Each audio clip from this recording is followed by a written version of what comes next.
we have none other than the Vang. Give him a big round of applause.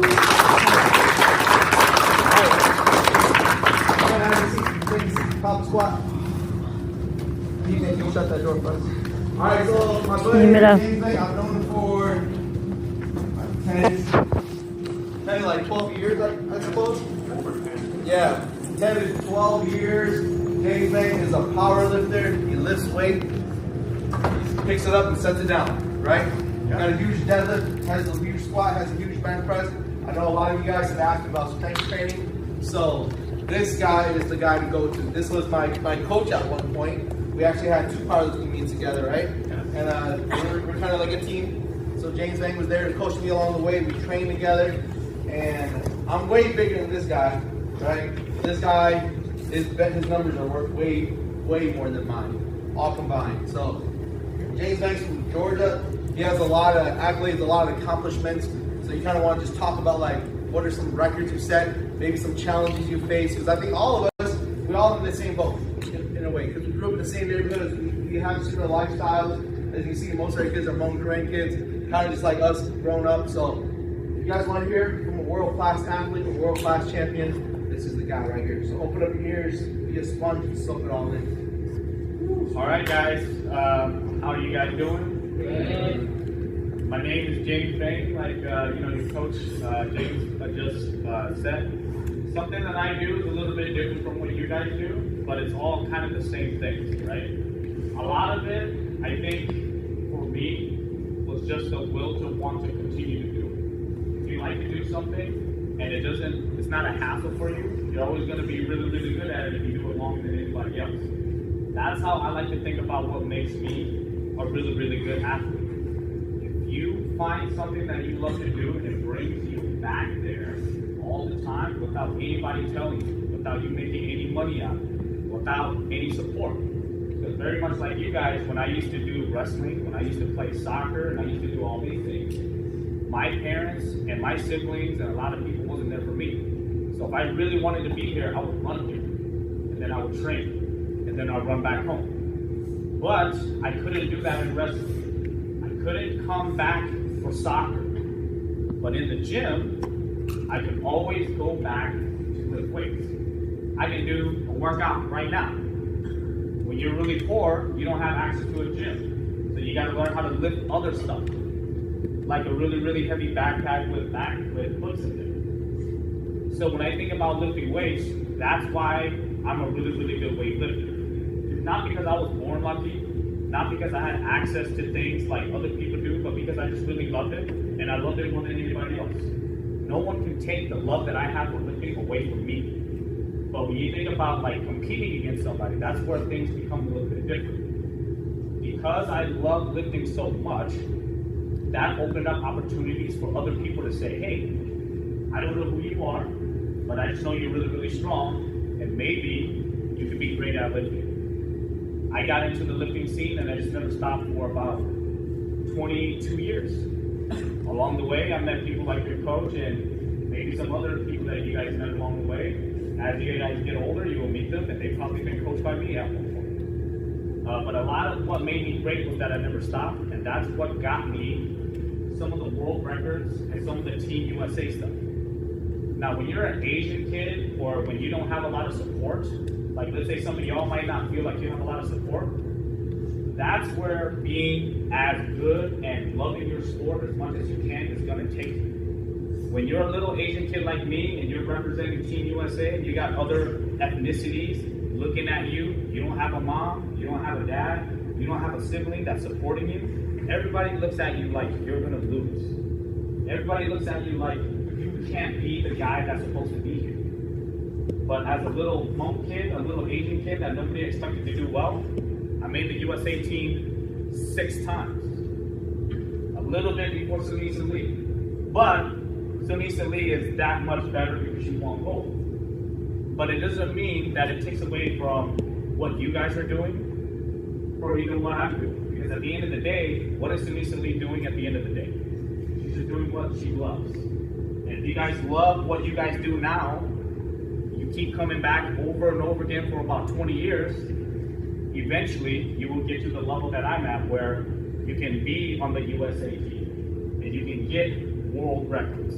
You can be one of the best lifters in the world, and everywhere you go, people will say, I want to lift with you, I want to train with you. All of that stems from just me, as old as y'all, in some ways even younger than you guys.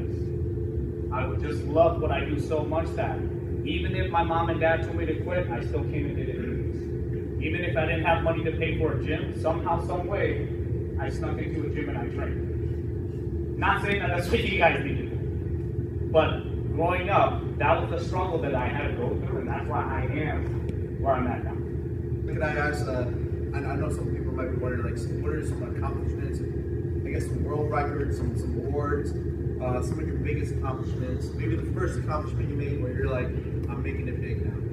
What were some of those moments?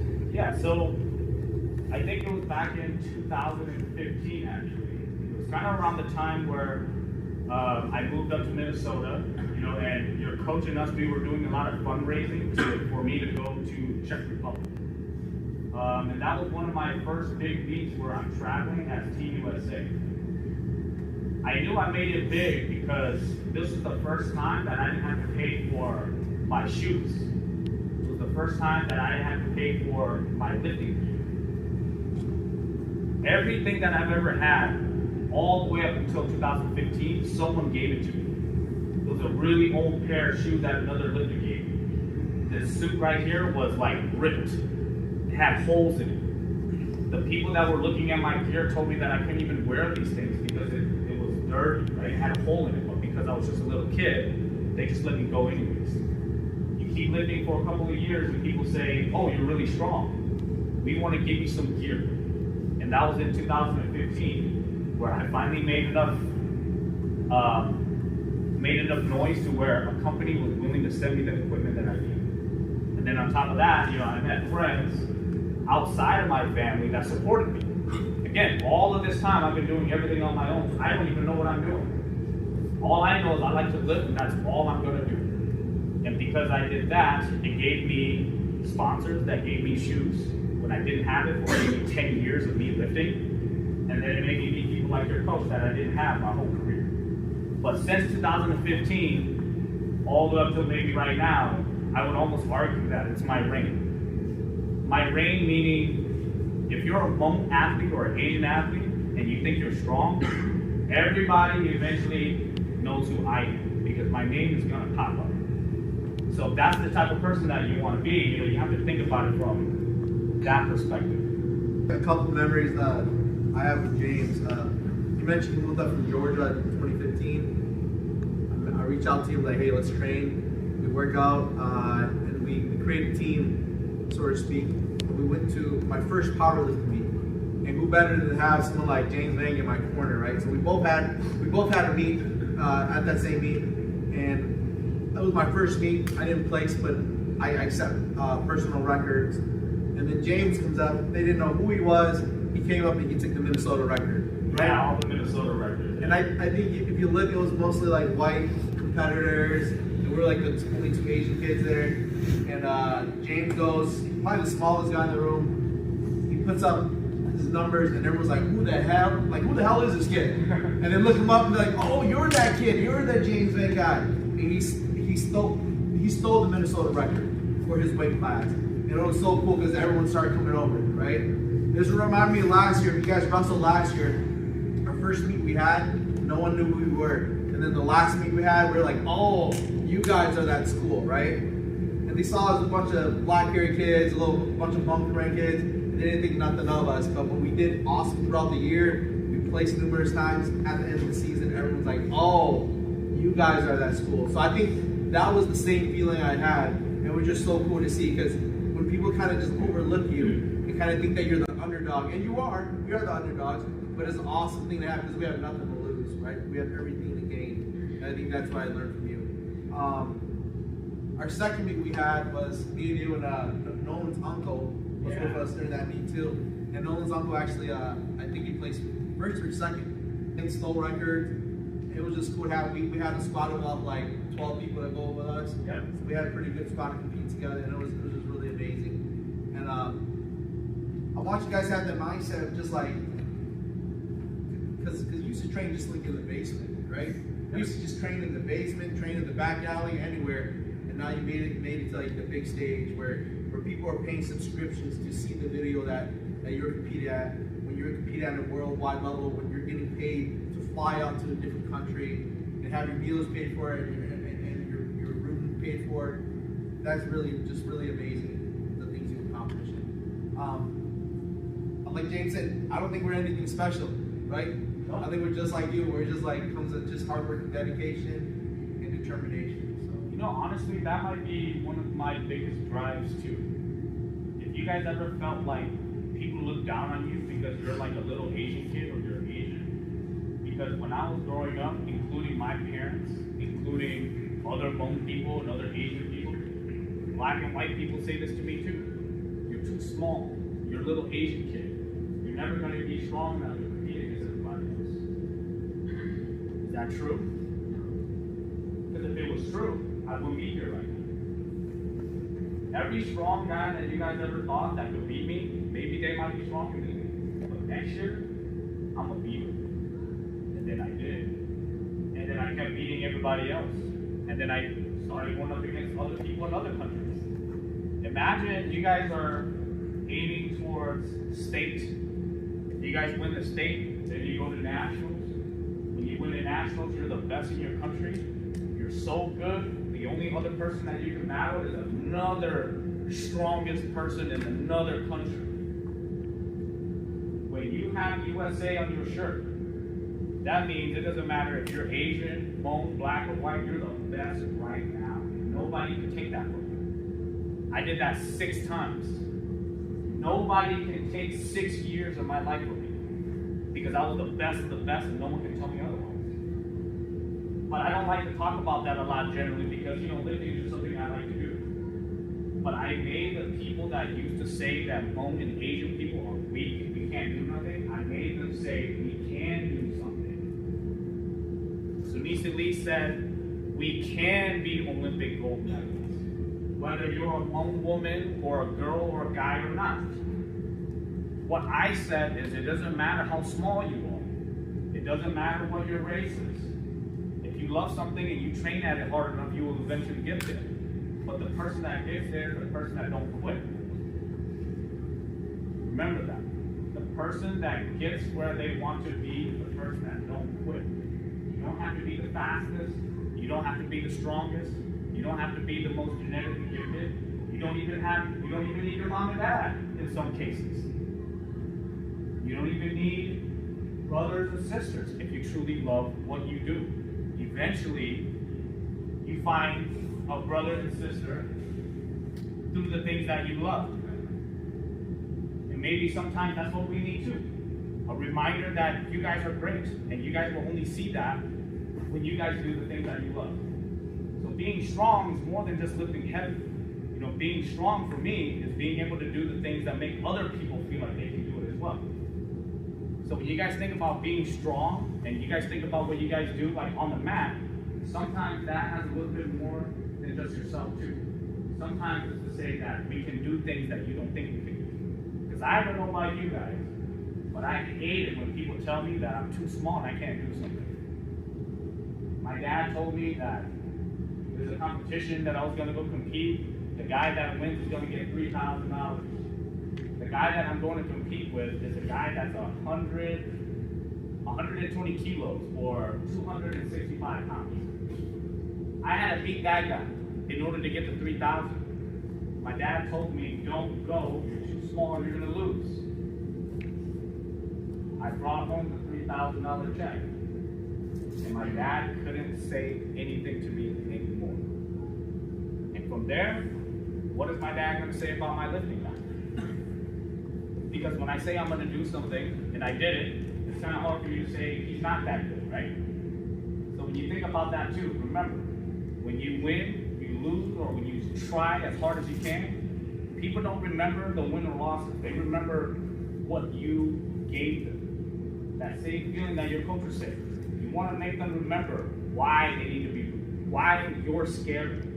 Because they know I'm going to train harder than them. They know that I'm going to work more than them. They know that I'm going to lift more than them. They know that even if I don't have money, I'm going to find a way to go to the gym when he has access to a gym every single day. At least that's the way that I think. Some of you guys might be in your own, personal battle with that. You guys might have your own circumstances.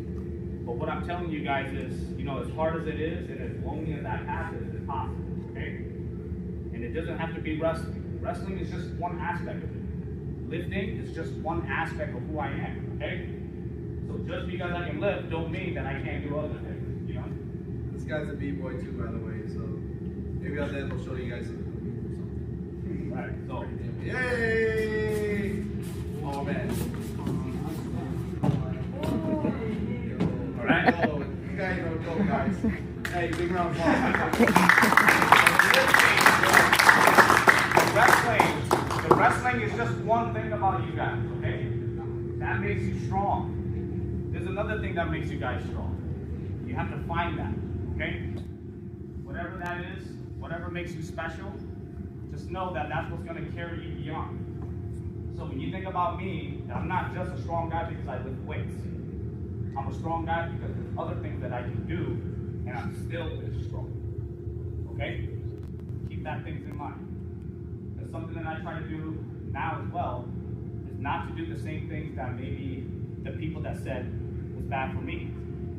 So I try my best to be a big part of the community and give that support where my parents and maybe some of my family didn't give me.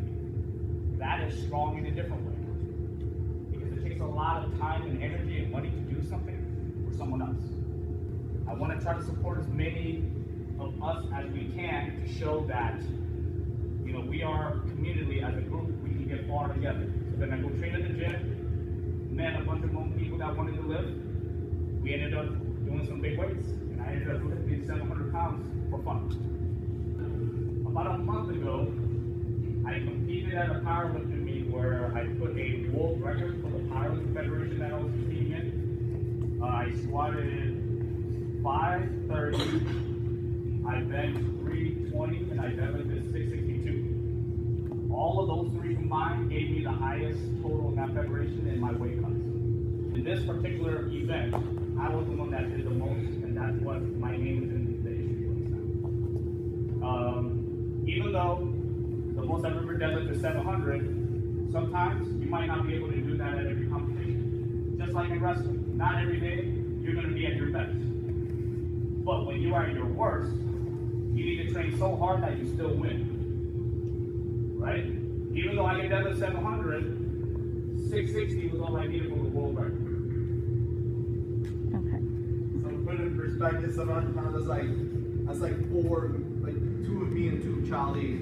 And we're on the ground, and James just lifted four of us and dropped us back down. And you guys, one was on his back and just like sitting in the chair, standing back up.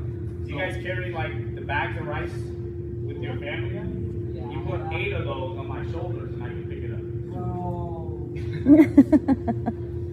That's James for you guys. It's awesome for you to come back. I really appreciate it from such far away. I hope this motivated you guys, because James, like I'm telling you, known each other for a long time, he's no different from me and you. Alright? Same struggles. You can tell more struggles. We find a way. Hey, yeah, Yeah, we'll all take a photo. We'll take a Yeah. photo. Thank you guys.